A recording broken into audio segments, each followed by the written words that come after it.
being together in a room full of people who look like you, who have your lived experiences, who want to see you succeed, did something for us. And we left lifted up, feeling like again we could take on the world, feeling like again our joy was restored. Joy can merge with sorrow. Joy can contain sorrow because when there is a groundedness and connectedness to meaning, alignment with values and our own understood personal mission, then there can be joy even while the tears are flowing.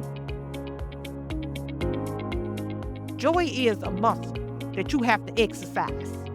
And joy means sometimes you got to let some stuff go. Joy means sometimes you got to be accountable. Joy means sometimes you got to lose to win.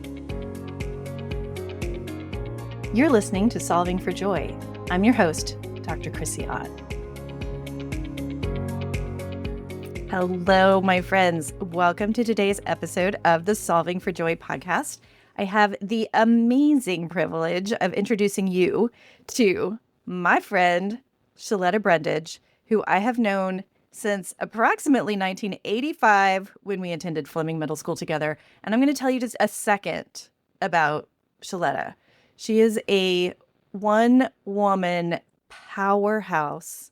She is a maker and witness of miracles. She is hilarious. She is a busy extrovert. She is an entrepreneur. She is an Emmy Award-winning podcast and radio personality. She is an activist of joy. She is an action taker. She is an author. She is a mom of the very famous 4 Brundidge babies and an autism activist. I am just so delighted to introduce you. This is not even a slice of the pie that Sheletta offers. She is an MC. Y'all, if you want to turn it out, you know where to find her. All the way out. All the way out. ShelettaMakesMeLaugh.com. You can find all the things there. And just welcome. Thanks for being here with me. Well, you need to make sure you say more than anything that we are friends. We are friends. We go And way back. way back, girl, to the 1900s, like my kids say, the olden days. Back in the my kids say back in the 1900s. What the hell? Back in the 1900s, girl. I sound like I sound like ancient Egypt, girl. When I say so, mom, when you met dad back in the 1900s, huh? Boy, shut up. No, it sounds like Like we it were is still the in whole nother wagons. story. Like we didn't have cars or internet or anything. Yeah. No, I had Sheletta sitting behind me in language arts class with Gary Powell, Yes. rest his soul. And we had some Mhm. good times. We danced together. We We did. had memories in that interesting place we called school. Yeah, and it's so important. I tell my children all the time, junior high may be the place that you make your forever friends. Mm-hmm. This sixth grade, this seventh grade, this eighth grade time, girl, we don't need no yearbooks because we see each other. We love each other, we support each other, we call out for each other, we pray for one another. And so, I'm very conscious of the friends that my kids are making in middle school because you and Ursula and Fanshawn and so many other people, we are forever friends. And, Love is we there. leaned on each other, we advised each other. And so I need this circle to be good and tight and righteous, like my circle was. Like we were all trying to do right. We were all trying to be our best. We Mhm. were all trying to find our way. Nobody was really out there doing anything crazy. We did crazy middle school stuff, but nobody was doing anything really crazy. And, more than anything, we encouraged each other. Like, you can do it, be the best, support one another, lean on one another. I need my kids to have that middle school friend like, Chrissy, who's Yeah. going to be there for them when they are 53 years old, you know? I feel like it is such a privilege and it's such a it's an unusual privilege to be in contact, in connection with love with people from that era that long ago. I mean, really. And I'm not going to say a lot of good things about products of Mark Zuckerberg, but I am going to say that it has made it possible to stay in this Yeah. it has promoted a continuity of connection for Yeah. so many of us who might not have found our way to No. connection in adulthood. So, Yeah. I'm so glad that we are connected and that I get to witness Yes. the that beautiful acts that you are a part of in this world. Well, you too, girl. I mean, turn the mirror around. I mean, you have just soared and you were always a star. And just to see how that translates from, the talent that you had in your extracurricular activities that you have in your professional life. And the one thing that I tell my kids is that greatness doesn't start when you get to where you're going. Mm. It doesn't start at 32, it starts at 12. And so you were great in dance. You took your time. You went to the extra practices. You were in extra classes. You asked for extra help. Girl, and you were great. When you got out on that stage, you were amazing. And so amazing doesn't start when you get your doctorate degree. Amazing doesn't start when you get your PhD. Amazing doesn't start when you graduate from medical school. Amazing starts at 12 years old in the dance class at a hood elementary school, at That's a hood middle school, in the middle of the hood, on a bus line with a bunch of broke kids right. whose parents are on food stamps and welfare and whose, mom is 16 years old and, 16 years older than them and they still living with their grandmama and they can't see their way out of poverty. Yeah, like you can't see your way out of a layaway. Like the first time I went to go to the store and bought the stuff right away, it seemed foreign. Right? Mhm, Because we had never just bought Christmas toys and brought them home. They were always laid away. And mhm. so to go from that hood school to where you are now, your greatness didn't start then. It started all the way back then. So I try to, and I think as parents we have to impress upon our children that greatness is not something that happens when you become an adult and get to where you're going. It starts when you wake up in the morning at 12 years old. That is such an incredible message. And I think it's one of the interesting, not just interesting, like highly important aspects of where we met and the context in which we met, because this is Houston. This is in Huge a Houston. enormous Houston. I am getting, driven into this school because it's a middle school magnet fine arts academy. Most of Right. the kids in that context were going to that school because they lived in that struggling neighborhood. Mhm. And Mhm. it was, like white kids were an extreme minority in that school. Mhm. Mhm. And, being a middle class kid coming to a school that was um, primarily Black and primarily Everybody was poverty below the stricken. poverty line. Everybody And was it on was, government yeah. assistance. The school that I went to before that was a little Lutheran private school in Pasadena, and my parents struggled to make that happen. It was important to them, but Mhm. the culture shock of being, I can't this imagine. little white, sheltered kid from a suburb who they had been like, like tending like a little garden plant and then like threw me out to Fleming Middle School. I resisted at the time, but you know what? I have never been more grateful for a choice that my parents made Okay, you because have to tell me, did you feel welcome? Do we make you feel welcome? I know that for us, whenever we saw white kids, we were like, let's go over there and love on them before they get beat up. oh my goodness. Let's make them a part of the team before somebody turns on them. You're so sweet. Yes, I felt welcome by you and by our dance crew and Right. by a lot of very beautiful people. And also, there were people who gave me like, ballistic side eye. That was part of it. Like, of course, Mhm. that was part of it. That is what you have when you have people not getting their needs met. I Mhm. only got hit Mhm. once, That's and it. I only got hit Okay, who once, hit and you? Because oh, was it the school bully? Was it Fro? Who was it? Who no, hit you? no. You better tell the story. All right. So picture of scrawny little ballerina bunhead Chrissy in Ma'am, I 7th remember grade. that lady. I remember I that young mean, lady. Yes. big hair, so much hair, Big but little giant baby. tiny. You the hole in the ozone layer still there with your name on it for all that damn Aquanet. Okay. Come on, girl. Okay, so there was a boy who was he probably was like ninth grade age, but he was like ninth grade size. He was a big kid. He was a Like big dude. he was like an adult size dude, but like very Mm. mature because we're in junior high school. and Yeah. he's pushing his friends into my friends in the quad repeatedly. And so I gave him a little piece of my mind. I said, Mm, mm. "You better not do that again, or I'm going to slap your face." So I'm the one who invoked violence first, y'all. I mean, I'm not proud of it. It is what happened. I felt that I needed to have a boundary. So here's my first Stand lesson up. in boundaries, Yes. right? I'm trying to have a boundary. This person is having obnoxious kinds of fun at my friend's expense. And I was like, "Mm-mm, no more. We already asked Right. you multiple times not to do that."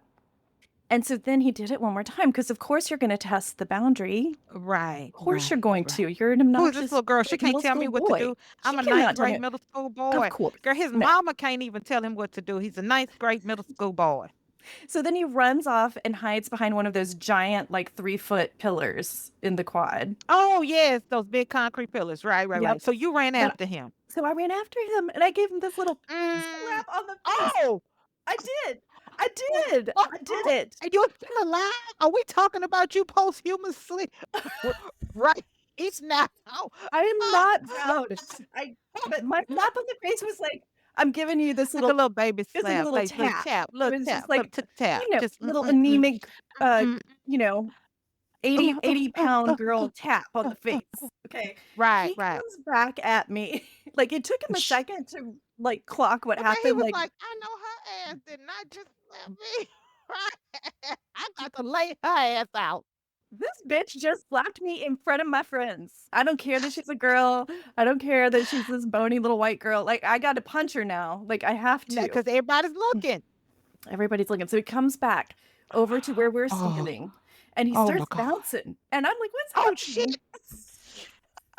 Are we dancing? Oh, you don't know you Okay. about to see Jesus. You think you having a dance battle. You start putting your routine together.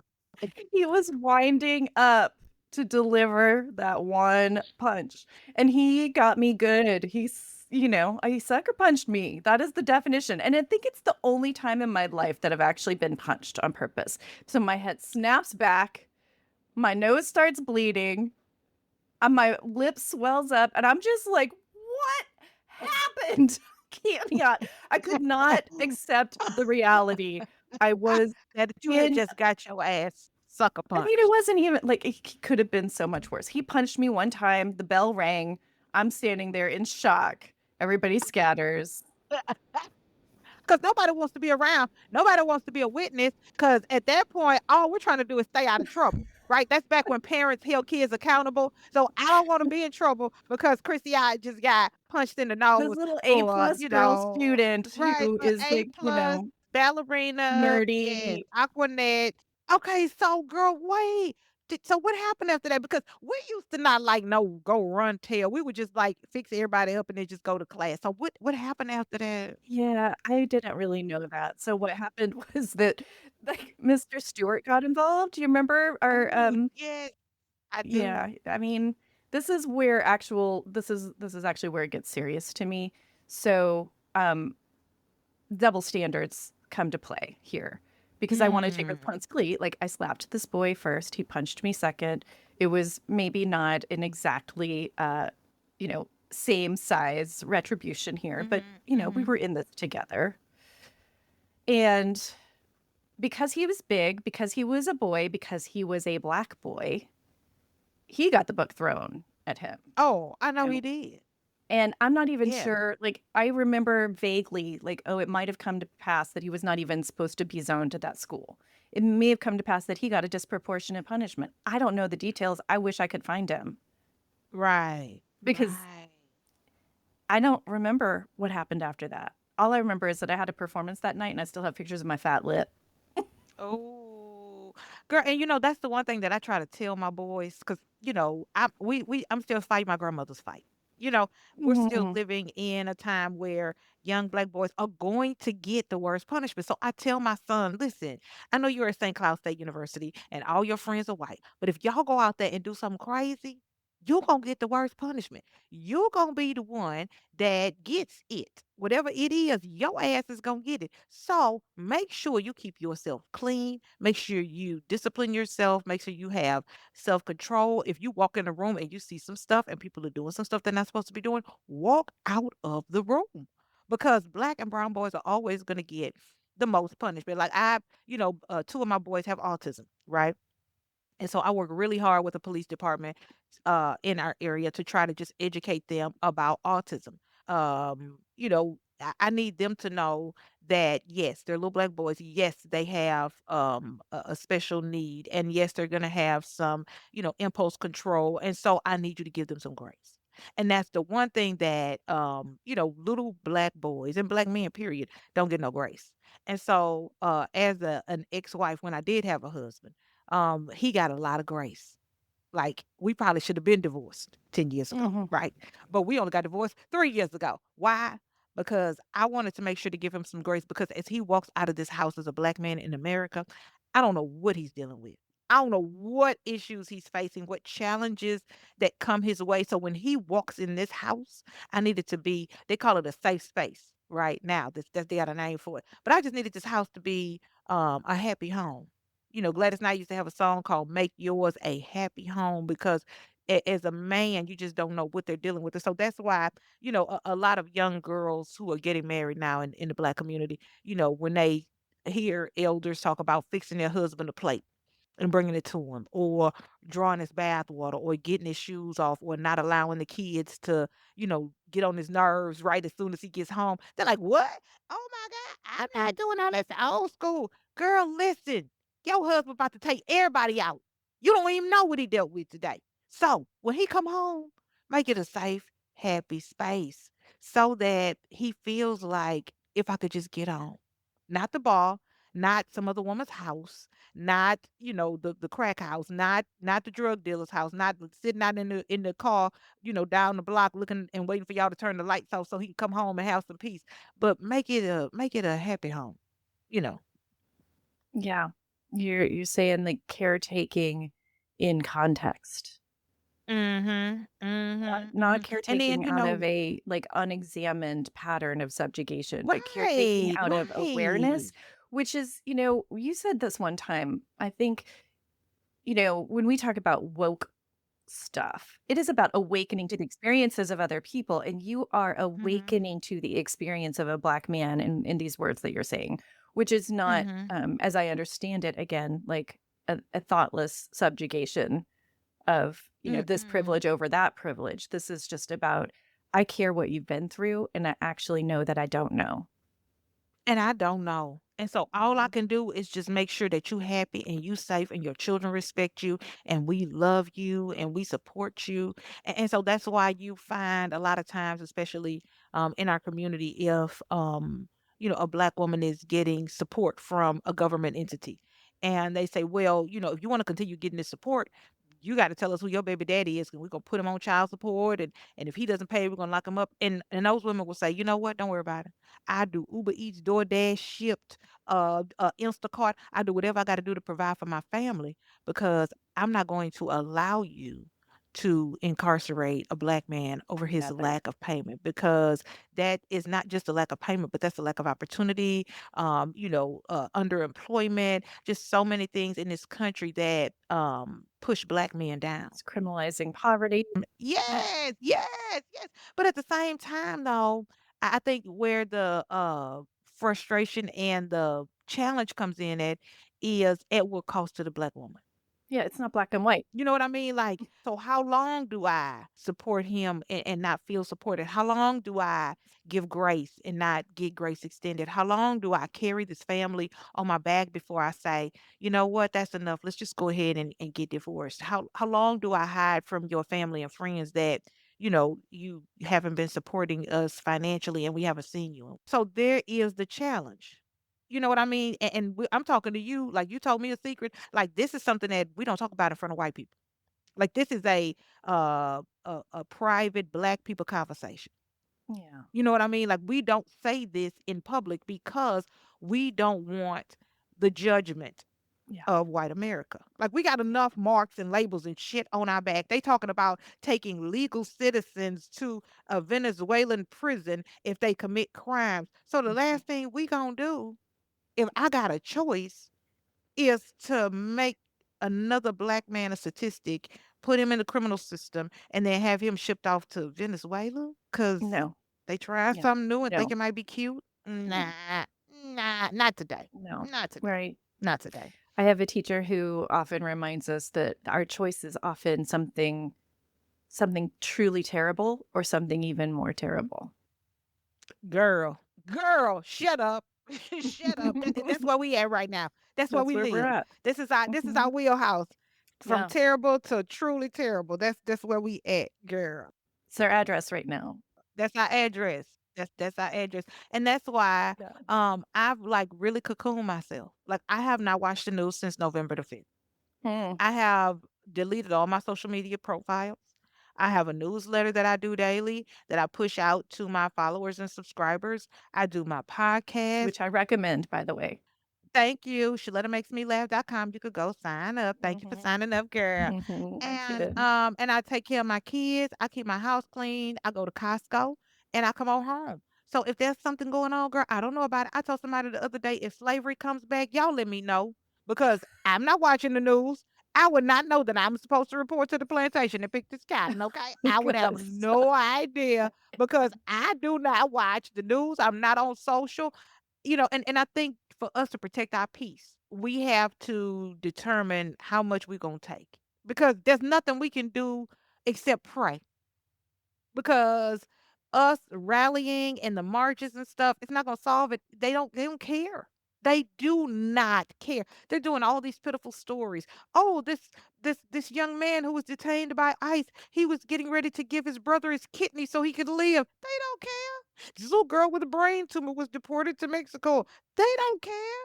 A dad who's not a gang member was accidentally deported and now his family that they don't care. Y'all can stop wasting y'all time. Y'all might as well do stories about the cat fashion show downtown at the convention center because they don't care. They don't. It is a disheartening time. It is a disillusioning time. Literally disillusioning. All the illusions are over.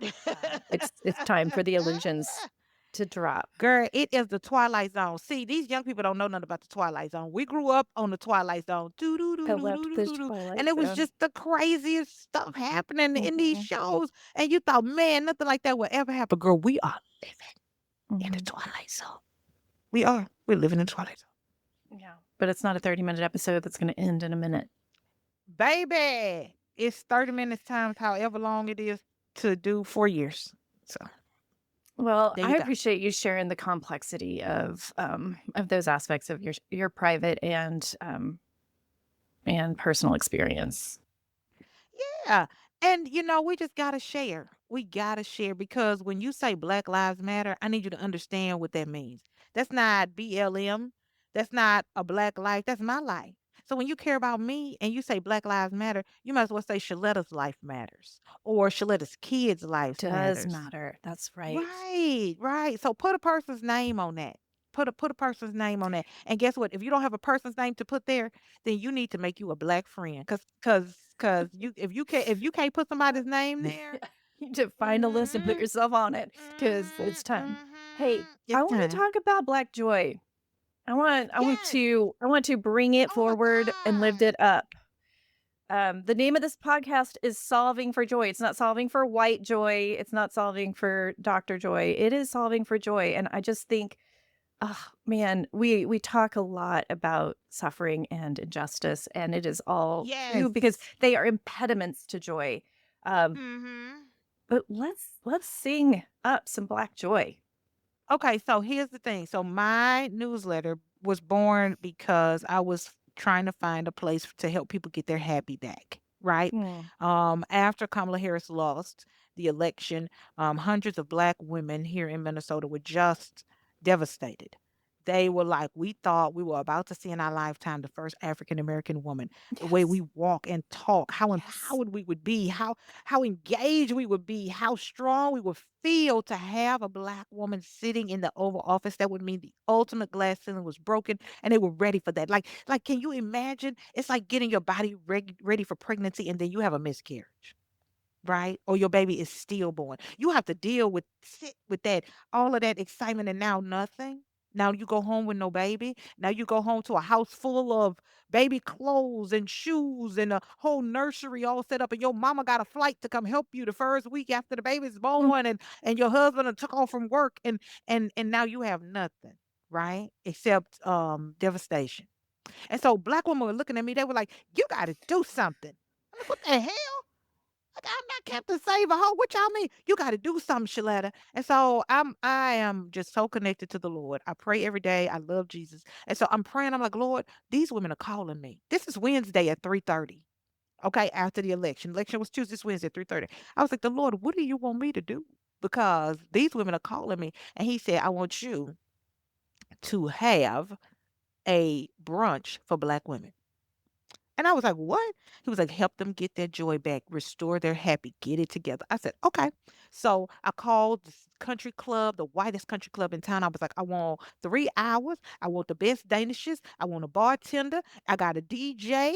And we had a brunch for black women, how to help them get their joy and their happy back. And girl, when I tell you those women poured into there, and they came in so sad and so crying and so just despondent and dejected. And girl, when they left out, they were dancing and they were happy. We were decorating cupcakes. We were making body scrub. We were dancing. We had a soul train line. We were drinking. We were eating up all the food.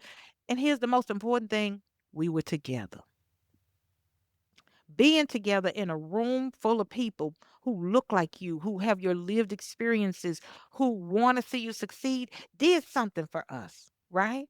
And we left high and lifted up, feeling like again we could take on the world, feeling like again our joy was restored. And here's one of my favorite scriptures as we talk about this joy podcast. And I don't even know if you realize it. My favorite scripture says, "The joy of the Lord is your strength."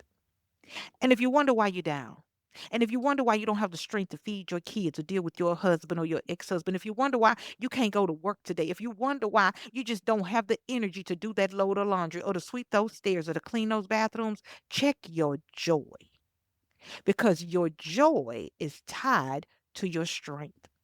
And so people say, "How you so strong? You always such you go through all kinds of stuff and you always smiling, you always happy because the joy of the Lord is my strength." So I can weather whatever comes and be strong because I'm joyful. Now, if I decided to forsake joy and look at what's going on around me and be depressed about my outcomes, my circumstances, my children's autism diagnosis, the fact that my business lost $44,000 in the first quarter of this year because I spoke out and encouraged people to boycott Target, if I looked at all that and took my eyes off the Lord, there's no way that I could have joy. But then I wouldn't be strong enough to run my business and raise my children and be a divorced parent and help my community and bless these people who count on me to help them get their happy back. And so I created a newsletter after I jumped off social media. And folks can find it at ShalettaMakesMeLaugh.com. And it's Shaletta's newsletter, how to help you get your happy back. And so all I talk about is happy stuff. All I talk about is joyful stuff. You want to find out about the tariffs? You want to find out about that school shooting? You want to find out about that bus that flipped over with them kids in it? You Not could go here. somewhere else. Because on here, I'm going to be laughing. I'm going to be taking over the dance floor at an elementary school dance. I'm going to be talking about these kids. I'm going to be talking about how I would really like to do work in the movie theater and bring my laptop, but then I get put out. Don't you just the fun stuff, the fun, funny stuff that's gonna help you Yes. make it through the day. That's it. That's all I got for you. And if you want that other stuff, you can go somewhere else. But you know, one of the sayings that we have at our house is happiness is a choice. Mhm. That no matter what happens in your life, you have to choose to be happy. Like you choose what to wear, like you choose what car to drive, like you choose where you gonna work. Happiness is a choice. And no matter what goes on, you have to choose to be happy. Good stuff. I know that joy builds capacity, and I think that you are Mm, absolutely onto something. There is a great connection between how well we solve for joy, how well we get to our happy place, and what we can withstand, what we can be resilient in the face of. And my understanding of joy, and I've been thinking about it a long time, is a mm, combination of meaning, alignment, and delight. So it's not as, I'm not down talking happiness, but I think happy is a little bit of a flatter less Yes. multidimensional Yes. um, Yes. descriptor. Whereas joy can merge with sorrow, joy can contain sorrow because when there is a groundedness and connectedness to meaning, alignment with values and our own understood personal mission, then there can be joy even while the tears are flowing. Mhm. Mhm. Yeah. And joy reminds us that there's hope. You know what I mean? Joy reminds us that things can and will get better. Joy reminds us that the storm only comes to pass. The storm doesn't stay. No matter what the storm is, storms don't stay. They come and they go. And joy allows us to pick up and clean up the pieces after the storm passes through our life, whatever that storm is. I like to tell people, the devil don't have no new tricks, just new faces. If we look back over our lives, any situation that we're in, we can find something similar that we've already been through. And the Lord has delivered us from that already. I went to Houston to do a door lock donation event. My three kids with autism, one of them is a wanderer, my youngest son Daniel. And so he always tries to get out of the house. And children with autism are wanderers and they are drawn to water and they can't swim. It's almost impossible to teach them to swim because they don't speak. They can't follow verbal commands and they don't make eye contact. So teaching them to, you can't teach them their name. You can't teach them what a square is. You can't teach them where their ear is. So for some of them, it's impossible to teach them to swim. And so I was having the hardest time just keeping my child alive. Mm, Like so he would have to scary. come in the bathroom with me if I peed. If I washed Mhm. dishes, he would have to hug me around my waist because the sink faces the outside of the house, and so there's no way for me to wash dishes and watch him at the same time. Like he would just get out of the house and we wouldn't even know he was gone. Right. And I mean, sleeping. There's no sleep because you wake constantly waking up, checking to make sure your child is still in bed. Right. Because they sneak out at night. And so I found these interior combination door locks that I put on all the doors leading to the outside of my house. So if my son doesn't have that 10-digit code, he can't get out the house. Well, girl, I could sleep. I could pee with the door closed. I could wash dishes. It's brought down the level of the anxiety for my older children so they don't have to feel like they have to watch him and keep him safe while I do something simple like brush my teeth. Right. And so I take these logs and I give them away to families who can't afford them. And I do this in towns or cities where there's been a recent drowning of an autistic child who wandered away to raise awareness and heighten the information about these locks. And so I went to Houston recently, flew down from Minnesota where I live with about almost 100 locks, right? In two big giant suitcases, right? And so I get to the airport in Houston, I'm there and my locks are not. It's 11:49. My door lock donation event is at 1 o'clock on the other side of town. My locks are scheduled to be there at 2:50. You know what I Oh, did not do? You know what I didn't do? Get what? upset. I did not get upset. I did not get anxious. I did not get angry. I filled out my little claim ticket and I got in my car and drove to the event because I knew the Lord would take care of me. Why? Because back in 2022, after the Uvalde school shooting, there was only one library in the town.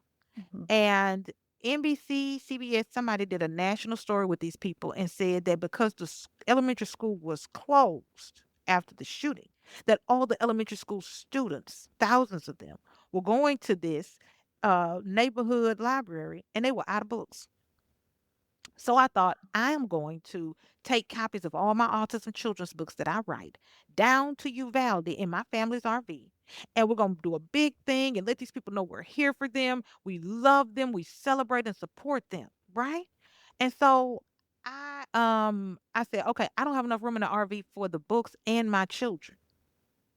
So I'm going to send them down there. I got to Houston and my books did not. mm, So I have to go to Uvalde where these people are waiting on me with the promise of 500 books for the children. And at that time, I had never had a miracle happen like this. I was frantic. I was cussing. I was calling UPS. I was calling the publisher. I was trying to find out how in the world am I going to get 500 books to Uvalde because these people are waiting on my books. And then the Lord gave me the idea to have a book drive to get all of Houston involved and to have them all donate books. So I partnered with a bookstore in Houston, and people came for hours buying books out of that bookstore to give to me. So it was a benefit for the bookstore. It was a benefit for me and the children. So instead of going to Uvalde with 500 books, I went with 1,500, Mm, the largest donation chills. that they've ever had in the school. Chills. So I maintained my joy, kept my peace, relied on my faith, and everything worked out. And so these crises and situations that come up in our lives, we've been through that before. We've seen that before. This is not anything new for us anytime these things happen, right? Yeah, We just have to maintain our joy and keep a smile on our face and know that everything will work out. it's true. I heard Martha Beck quote uh, someone named Yid the other day, and the quote was, "Joy is a moral obligation." Baby, we did the, can you put that on the shirt? Mm-hmm. We can put that on the shirt. We I'm need gonna to put it put on my that on the TEDx shirt. talk next, girl. Girl, please, please. The next Um, TEDx talk, let's make that the highlight. Let's make that that's the quote right. of the day. Yes, ma'am. Joy is a Yes, ma'am. moral obligation, and we can actually access it even in difficulty, even in difficult times. Mm. That's And when we need it most. there's definitely some choosing there. You know, Mm-hmm. um, I don't want to dismiss people who struggle with depression, who are going to be hearing that and saying, "Well, you might not know my experience. That choosing happy is not as straightforward as it sounds." Um, there's many, many shades of experiencing, um, and we got stuff. But at some point, you got to take a step forward. You got to take a step forward. You got to make a decision. Absolutely. And that might be in the form of getting help, a decision to get help to get closer to your happy, right? Right. To get therapy, to open up to friends and family, to seek guidance from a spiritual advisor, to sit and talk and resolve some issues, some unresolved issues that you've been holding on to. And we for whatever reason, we are living in an age in the world right now where we don't want to take accountability or responsibility for things we do. Right? I see it in my kids. Did you do that? That was my brother. Well, mama, you asked me to do it. And so I had to, well, I was going to take out the trash, but you told me to go clean my room. Hey, hey. No, ma'am. That's your responsibility. That's something that you need to do. And so I remember I was speaking at an event, and this has never happened before. But the people who asked me to come and speak said that they weren't satisfied with what What? I did. I've never, girl, I was like, "Did my What? husband sleep with you? Why you mad at me?" Cause ain't no way I have never in the 53 years of my No. speaking anywhere had anybody to tell me that they don't. But you know what I said? I said, I am so sorry. I said, I aim to exceed your expectations. And I did not do that. I fell short and I want to apologize. And they were absolutely shocked. They were like, because they were expecting me to say, "Well, what? And how? And huh? And what?" Girl, at some point we got to take responsibility. And you know what I did? I've never done this before. And I was like, Lord, how am I going to rectify the situation? Money back guarantee. I wrote them a letter. I sent it FedEx and I said, you know what? I did not exceed your expectations. And at ShalettaMakesMeLaugh.com, we aim to exceed the expectation of each and every person who hires us for any number of jobs that we do. And so, since your expectation was not exceeded, please find this check enclosed, cash it, and thank you so much. You got a freebie. Please call on us again if you need us. And so, Wait, that was did a they leap of faith, cash right? the check is the question I'm Wait, gonna so ask. that was a leap of faith. They've That been was so like, much grace. Shaletta, you send us a check. Can we have a meeting? Nope, can't have no meeting. Because why? I'm trying to preserve and maintain my joy. Joy is a muscle that you have to exercise. And joy means sometimes you got to let some stuff go. Joy means sometimes you got to be accountable. Joy means sometimes you got to lose to win. Now, I could have argued them heifers down and said, you know what? I've been doing this for all these years, and I have been a broadcaster for 25 years of my life, and I have never had anybody that say, I said, hey, whatever you wanted, if I didn't give it to you, I'm sorry. And I sent them their money back FedEx. And I didn't send it to the lady who I've been working with. I sent it to the one who was complaining the most because I needed her. I sent the check to the person who was chirping, and I needed her to call the people and tell them she got the check. So when they called, and I was like, no, I can't meet with you. And they were like, well, we're not gonna cash your check. I said, if you don't cash your check, I'm gonna send cash. I said, and if I was thinking, if I hadn't been moving so fast, Chrissy, I would have sent cash, so and I would have sent it in fives. So $5,000 worth of $5 bills would have just fell out the damn envelope if I would have been thinking. Right? I didn't move. I was moving too fast. If I'd been thinking, I'd have went got $5,000 out that bank and let all that money just fall out of there. But I wrote a check. That's on me. And so they were like, well, we're not gonna cash the check. And I said, well, that's absolutely your prerogative. But I need you to know that I'm serious about giving you and giving any of my clients everything that they pay me for and more. Because I don't need you going around town telling people you paid me all this money and I Dude, didn't deliver. master class. Okay. Yeah, That yeah. you want to talk about Uh-huh. outclass, master class. You're welcome, everyone. Oh my God. Yeah. Yeah. Yeah. Yeah. Sheletta. Yeah. Seriously. That's something. Yeah. Yeah. That was You're like, that was oh, something. it's not me. It's you. It's not Right. me. It's not Right. you. Mm-mm. So Mm-mm. so when you get stuff for free, can you complain? And let's agree not to ever do business together again. Right. And if I'm giving it to you and I paid for it and you didn't pay for it, then whatever I gave you, you need to be satisfied. Because what our parents teach us, beggars can't be choosy. So you've got it for free. Now, if And you you get what decide you that you don't pay want to for. cash the check, you get what you pay for, which is nothing. So if you decide you don't want to cash the check, that's on you, boo. I just No. gave you your money back. They got a $5,000 talk and a $5,000 lesson. Baby. Huh. I haven't heard from them again. Well, that's a blessing all by itself. It is. That It is its is. own It is. blessing. Thank you It for is. sharing those stories. I want to ask you if you have listened to the Telepathy Tapes podcast as a mom of a couple of No, autistic kids. I haven't. You send it to me, girl. Look, as a mom of autistic kids, I can barely sit down. I'm gonna be jumping off of here in a couple of minutes, so I can go get I lunch and know that's dinner true. and I breakfast know. ready and meal prep. But I I know have it's true. not listened. And as a mom of three autistic kids, any resource that's available that we can take advantage of is a blessing. Anytime somebody puts their heart and soul into a product, whether it is a podcast or a pillow, to help us and our children, it's a blessing. I don't, if you do even know the context, I'll just sort of like give you the thumbnail sketch of it. This journalist, Mhm. Kai Dickens, starts off by interviewing an autism researcher who's a psychiatrist who has witnessed and described many, many episodes of nonverbal autistic children and young adults, basically doing remote viewing, having telepathic comprehension of thoughts in their Mm. mom, dad, caregiver, close loved ones' brains.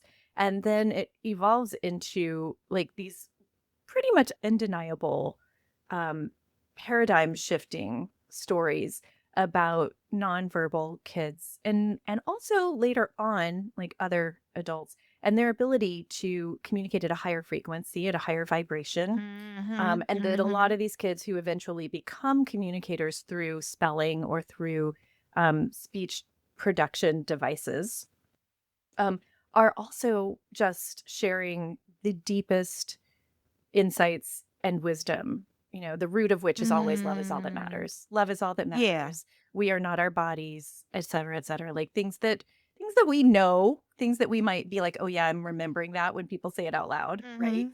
Um, Yeah. Yeah. but Yeah. it's worth a listen. I found it absolutely world shattering. Like it not that I didn't feel those things were true, but the experience of listening to this carefully put together series is it's worth it. It's worth it. I gotta check it out. And those kids with autism, they are so smart. They're in there. You know, and I remember when my son wasn't talking and he typed up some stuff and you know, I read it and I just cried. I was like, this was all in your brain? This was all in your head? You wrote all this down. I mean, or he developed, sketches for books or, cartoons that he had created. And I was like, all this was in your head. I was like, that's why I was like, I gotta get y'all talking because I can't have this trapped in your head. All this brilliance, all this brain matter. I need the world to hear you. I need the world to see you. I need the world to know what y'all got going on over here.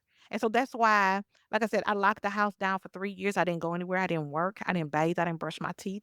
We had therapy 8 hours a day, 7 days a week. And now you see the results of my children. They went from not talking to talking back.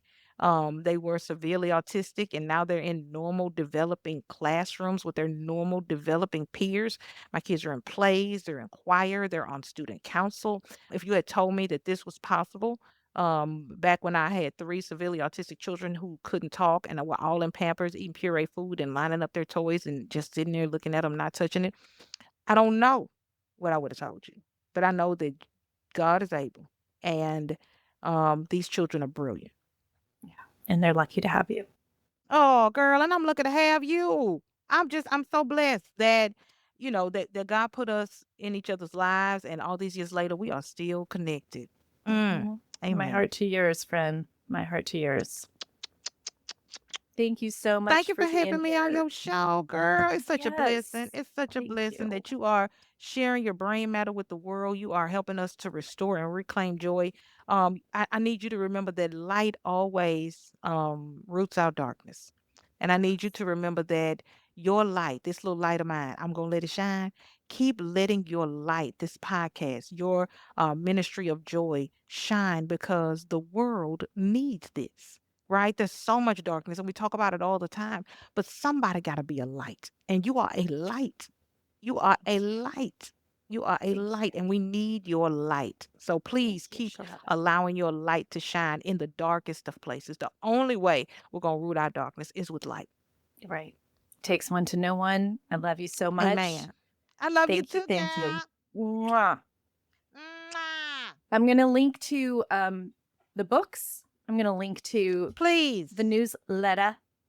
Yes, the Sheletta's newsletter. newsletter. Sheletta newsletter. They can find all that at ShelettaMakesMeLive.com. I made sure we put it all right up at the top.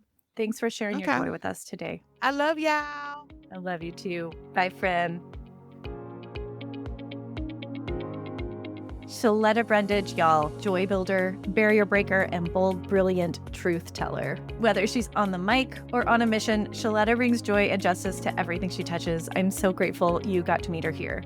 If something in today's episode made you feel more connected to joy, purpose, your own story, I would be so honored if you would take just 30 seconds to leave a quick review or rating or share this podcast with somebody you care about.